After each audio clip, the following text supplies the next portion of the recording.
Hey, yo, what it is? You already know, man. Back with that guy, blue as it gets, cutting another one. Just after the draft, man, post draft, post whatever, ever. Before we go into another little break here, in between the draft and camp and stuff like that, just wanted to do a little quick touch on the draft and what we came out of it with, and some of the things that we could look forward to going into the next season here. Really, it's really a lot of positive additions and picks and things that aren't some more splashy, of course, and then not as splashy, and then some actually coming back and to add a little more juice to the O and everything like that in the later rounds. And to me, as far as what Sean has been getting out of the guys we've been drafting, it's they've been kind of shaken in some ways, even though with the higher draft picks and the talents themselves were scouted to be, pretty good and stuff like that. Just on the field, we haven't been getting the best out of them, especially namely on the opposite side of the ball, really, what I'm speaking on. And yeah, that's pretty much it. But we've added some more though. We picked up Malik Neighbors in the first round. Like I say, it's a late cut, so there's no surprise to anybody. It's late news. We're discussing how that shit kind of changes what we got going on here. You know what I mean? And removes more of the roadblocks that are not obstacles, but are just roadblocks that we have to navigate past and everything like that to make the team a better team. But yeah, we got Malik Neighbors in the first round, big time wide receiver at LSU, all time pedigree, out of LSU receivers, man. They just wide receiver factory just pumps them out over there at LSU. So Malik Neighbors is here. OBJ is of course, one of the goats players here at the position for us. But yeah, Jamar Chase, another one that's top in the league and came from the school and everything like that. I watched a good part of the players, some of the players during the season. Neighbors is one of them, and he was certified pretty much from game one on out.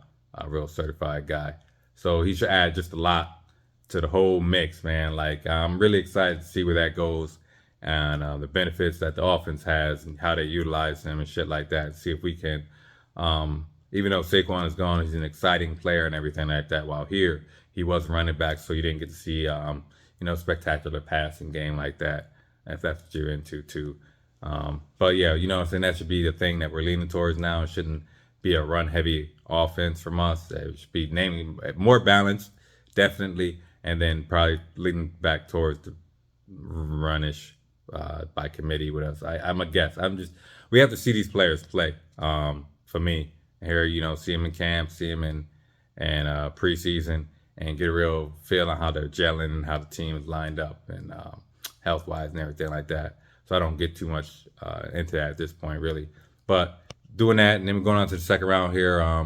Drew Phillips out of I'm sorry, these schools, man. I picked up Drew Phillips, a safety, second round. Not as splashy as the players and neighbors, but he looks to be pretty solid addition as far as the secondary. Going to be back there and replace of Xavier McKinney. So he's probably going to be back there like a Belton and something like that, or Jason Pinnock, something like that. Another one of my favorites. It's probably gonna be some type of mix of what's going on and figure out who's gonna be the real standouts. But he's a solid player. Looks to be heads up in the game type guy who's gonna be playing within himself and in the game script. And we're hoping that it's gonna just supporting players, man. It's 11 guys out there, so with him plus other playmakers out there, we see what happened for him. Third round, who did we get?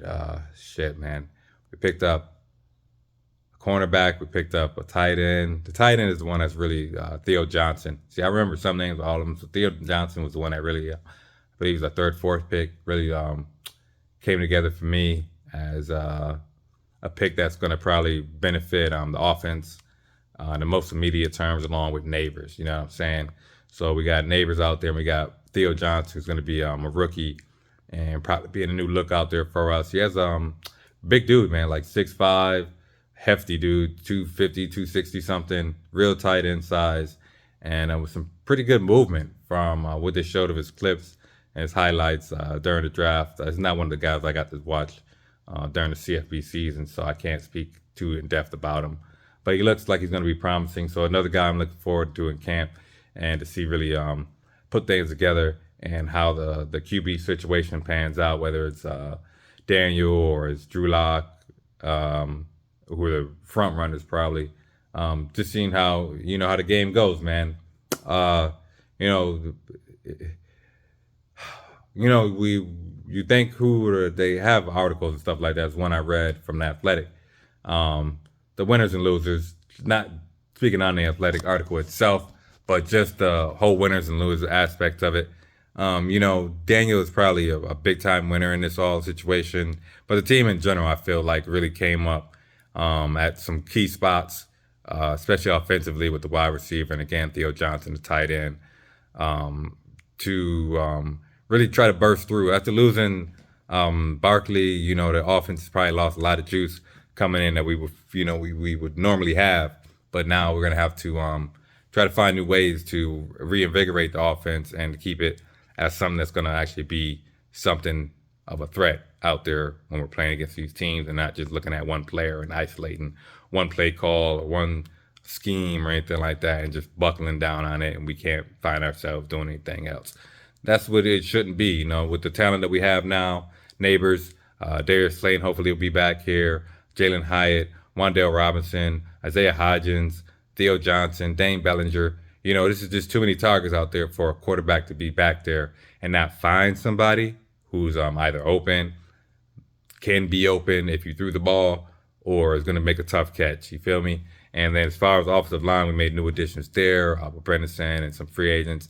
And we drafted some guys that were later round dudes, so it's not somebody you can really, or a name I would really try to talk about or know much about to say stuff on. This is what, the preseason and camp is really going to show us how, especially something like the offensive line, gels out. But we do have a new offensive coach who's going to come in and totally change up what the fuck we've been doing, because it's been terrible.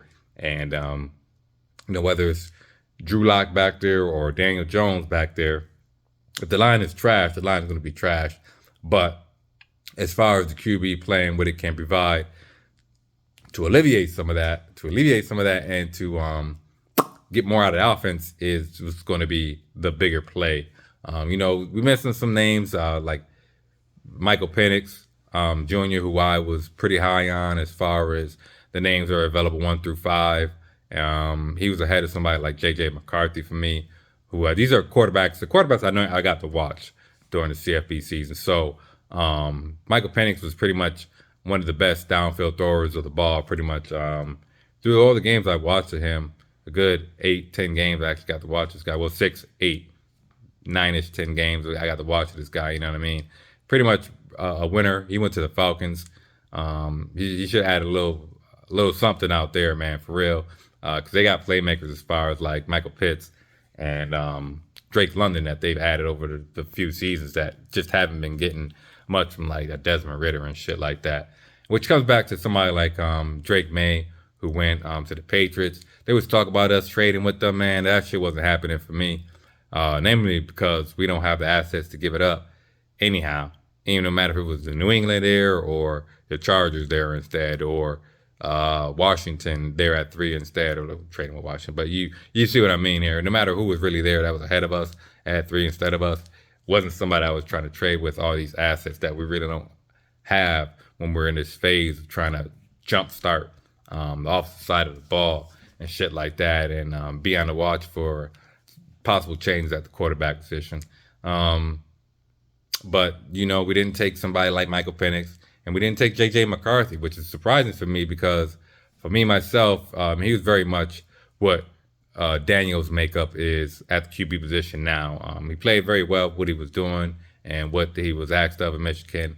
But as far as what this team needed, we didn't need somebody who was so structure strong, more somebody who was structure strong, but an ability to show something more outside of the structure and not be so reliant on the coaching play call or his teammates' abilities to be playmakers to get him out of the worst of situations. You feel me? This is somebody who's able to elevate a little past that. So I didn't really feel J.J. McCarthy was going to be much of a challenge past what Daniel is. Is he a better quarterback than Daniel is? If he came into the NFL It was a better quarterback than Daniel is at this point. Probably not-ish, but closest. Okay, if he was like came in day one starter. But as far as the CFB or his college game translating to what you would think Daniel would have translated to, he might be a little better there for sure. Just a little more utilization of the talents that he had from the tight end with Loveland and like the running back with I'm surprised I'm forgetting these guys' names right now, but out of Michigan. But that's not a here or there because none of them ended up on the Giants. Okay. Yeah, man, I think that's it as far as how to take from the draft of what we're looking at, working around that. Daniel's just gonna have to do what he do, man. It's not gonna be about if Daniel survives the season, without an injury, or survives the season even though he's terrible or something like that. That's not gonna be really about, in my opinion, with a Drew Lock on the bench. Even though it's not Tyrod, who was probably just a step up and relative competition for Daniel, but because Daniel's never really had the strongest competition while he was here, but at least Drew Lock is here, and it's a name. Okay, no disrespect to Tommy DeVito, of course, because Tommy's there in the wing too, and he was outplaying him at points when he was starting during the year too. So no disrespect to Tommy DeVito there. This is what I'm talking about. It's not going to be about if Daniel is able to utilize these weapons like we figure it should be the ones we've drafted. It's going to be however Daniel plays, okay? Up until that point, if Daniel starts acting like Daniel and the most extreme versions of Daniel, bad versions of Daniel, then Daniel's going to be on the bench. And Drew Lock's going to be in there, and he's going to be tossing the ball to Malik Neighbors and Darius Slayton and Theo Johnson and Wan'Dale Robinson and Devin Singletary and all these guys. Like that's what it's going to be, in my opinion. Sorry about the shaky cam. Still getting worked around. But I got a lot of time because it's the off season, really. But yeah, that's that for me. And I'm not projecting any type of win, losses, anything like that until I see this team on the field with the players who are healthy and actually doing this, man. Because you never know the clownery that goes around with this team, man. You never know. John Mara might sell the team between now and then. Right? Okay. Not going to happen. So let's just sit and wait. And we're going to experience this brand new season with a brand new outlook because we have Malik Neighbors, basically, and Theo Johnson and some other playmakers and offensive linemen, some defensive guys who are here, and they are totally separate and not connected to what Daniel Jones is or has been right now. You feel me? These guys are going to be coming in, no idea who they're playing with, no idea who they're catching the ball with. Never caught a pass from this guy ever. Maybe now they've caught a pass from him, but never caught a pass before now. You feel me? So that's what it's about to be. It's your boy, as blue as it gets, that guy, whatever. Just cutting another one, putting it out there, representing them Giants, man, because that's what we do. Is no matter how terrible we talk about them, we Giants fans around here, and that's what it's going to be to the foreseeable future of to when there is no more future, because we're not going anywhere, and Giants aren't going anywhere. They're NFL franchise, they're historic, and it's time to get back to winning. All right, now there's some good players that were drafted, man, like Cooper DeJean. I remember some of the defensive players I really remember because those were the guys I was like really like, other than some offensive guys, like Malik Neighbors and trying to fill out tight end thing with Darren Waller kind of being shaky and maybe retiring possibly. But like Mike Sanders still, big time guy I was liking, man, probably my favorite player that I got to watch. But he went to the fucking Redskins. The Washington Commanders. Then you had Cooper DeJean, he went to the motherfucking Eagles, of course. And then they got Quinton Mitchell, another guy I was liking. He went to the motherfucking Eagles too. And it's not like these guys are like, oh, you saw these guys, you knew they were gonna get picked. Now I was like, oh, I like these guys, but they went to the fucking division rivals. It's really about, okay. Yeah, man. So them guys are gonna be guys to watch out for, especially like a Mike Sanders drill. I feel bad for Daniel, all right, if he's gonna be acting like he can't toss that ball down the field, because Mike Sanders is gonna be taking them shits back for 6. And Quinyon Mitchell ain't gonna be playing many games either. And Cooper DeJean is not gonna be playing many games either, man. That little mini Jason Sehorn didn't come to us, so he can't beat Jason Sehorn because he went to the Eagles. Immediately went to the Eagles at least. But you know what I'm saying? So he can't be that for us. But he is that, possible guy. And it's something we have to watch for. The defensive side of our division rivals picked up a little bit, man. They didn't, at least like the Eagles, they kept a lot of their talent on the offensive side of the ball. And our defense now is going to have to really settle in from what they were last season and try to really make a name for themselves and distinguish themselves even more from that middle tier, trying to turn into an upper tier team, top 12 is 10, up in that 8ish range, some shit like that. But yeah, it's pretty much how I'm feeling about the Giants right now. Positive vibes, but not maybe pessimistic vibes in some aspects, but not hopeless. All right, not decrepit and just totally without motherfucking faith that this team can turn around. Now it's not there, but we on the watch for what they try to do here and how they try to resolve and show us that they're more than just Daniel Jones, really, because I'm tired of even talking about him. It's tired of him being the problem, whether he is or isn't, or perceived to be the problem, whether he is or isn't, is just becoming tiresome, man. At some point, man, this guy's coming up on them years, bro. Like, he's his 5th, 6th year playing. I mean, are we trying to do, or the Giants trying to do another 2 hopeful years, 3 hopeful? That's almost an 8-year career, almost a decade span. It's just going by fast.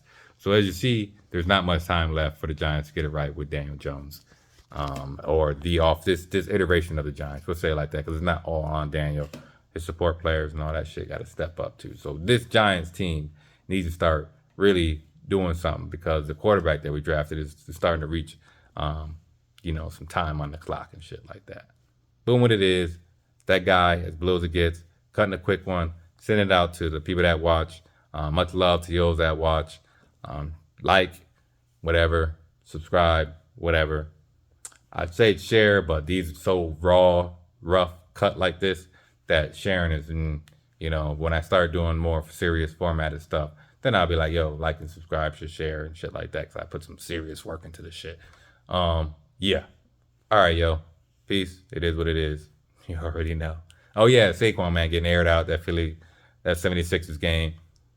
Hey, bro, like, much love, nigga. You was a Giant, but, like, you went over there. I understand why you went over there. Like, I'm not about that. I'm just saying, yeah, man, you went over there and you was at the game, bro, and them Knicks, they've been trying, like, but I don't, because I'm just watching from afar, because I've been watching for a long time for the Knicks, so I'm just watching from afar. As blue as it gets, New York Giants, you already know, man. Peace.